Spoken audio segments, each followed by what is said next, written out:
یہ آبادی براؤں شریف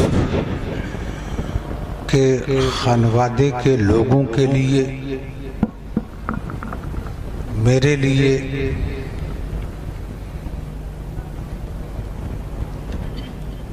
اتنی جانی پہچانی ہے کہ میں نے خانقاہ فیض الرسول میں جب شعور کی آنکھ کھولی تو حضور شعیب الاولیاء والد گرامی سرکار براؤں شریف کے مجلسوں میں جب خانوادہ براؤں شریف سے وابستہ نمایاں افراد کا ذکر ہوتا تھا تو انہی مذکورین میں جناب بھجنگا چودھری مرحوم کا بھی ذکر آتا تھا کہ حضور شعیب الاولیاء کے انتہائی جانثار مریدوں میں ان کا شمار ہوتا ہے۔ اور اس سلسلے جب میں اپنے دعوتی اور تبلیغی دوروں میں ادھر ادھر جانے لگا تو ان کے پوتے محفوظ بابو کے والد صاحب کا نام مختار بابو، وکیل بابو اور اقبال بابو، اور جو ادھر جو گھر ہے مقبول بھائی، یہ لوگ براؤں شریف جاتے رہے اور کئی بار یہاں میرا آنا ہوا۔ آج بھی میں سمجھ رہا تھا کہ اسی انداز میں گھریلو طور پر محفل ہوگی، مگر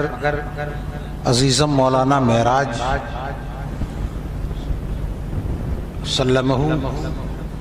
کی جد و جہد اور تگ و دو سے یہ ماحول دیکھنے کو ملا کہ اگر سلیقے سے کسی پروگرام کو کیا جائے، اس کی تشہیر کی جائے،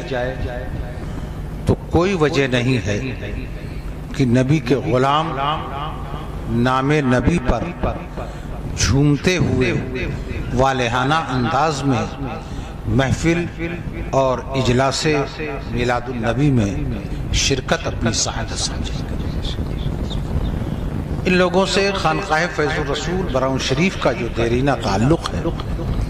اسی پروگرام میں شریک ہونے کے لیے، جبکہ میں یہ نہیں جانتا تھا کہ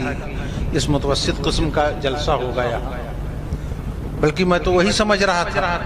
لیکن اس کے باوجود میں نے لکھنؤ سے براؤں شریف کا سفر کیا، کل رات میں پہنچا ہوں اور آج میں یہاں آیا اور میرے فرزند مولانا آصف علوی ازہری جو کلکتہ کے اپنے دورے پہ تھے،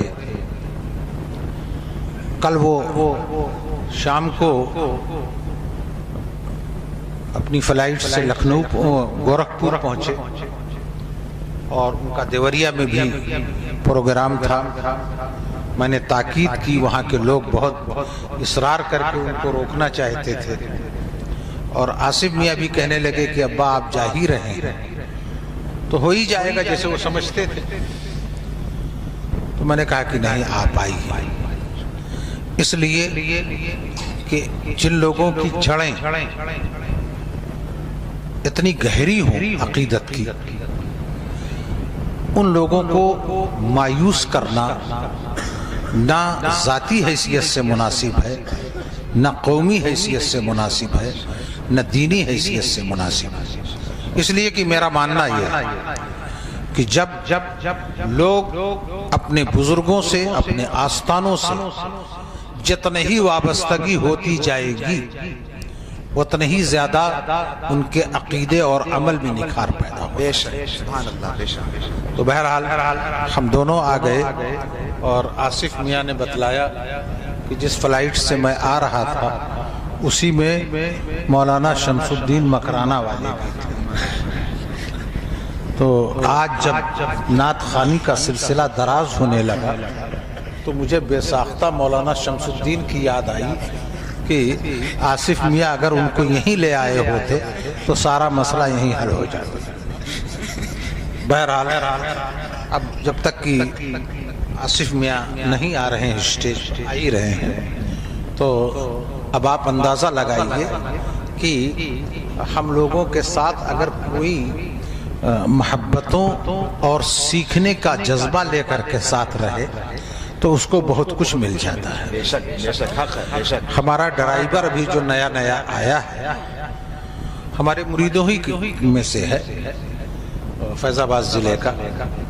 بلکہ اب تو اجودھیا ضلع کا۔ تو ایک دن ظاہر ہوا کہ ابھی ہم نیپال وغیرہ، نیپال گنج کی طرف دورے پہ گئے ہوئے تھے، تو کسی سے کہہ کر کے یہ کچھ پڑھنے لگا تو لوگوں نے کافی پسند کیا اور ہمارے لیے بھی ایک انکشاف تھا۔ تو کہاں گیا؟ ابھی آیا تھا، پیچھے نہیں ہی اگمس پڑھو، اور جب نعت وغیرہ پڑھنی ہو تو یہ پینٹ اتار کر کرتا پیجامہ پہن کے آؤ تب اسٹیج پہ آیا۔ اسی زمانے میں، بلکہ اب بھی ہمارے یہاں اتنی پابندی ہے کہ غیر متشرع اس کو اسٹیج پر چپے سے جائے بیٹھ جائے پھر بھگایا جائے، وہ الگ ایک چیز ہے۔ لیکن آج بھی میرے استاذ علامہ بدر الدین صاحب قبلہ علیہ الرحمت والرضوان کی وہ تاکید جاری اور ساری ہے کہ غیر متشرع فیض الرسول کے اسٹیج پر وہ نہیں چڑھ سکتا، نہ وہ بیٹھ سکتا ہے۔ پتہ چلنے پر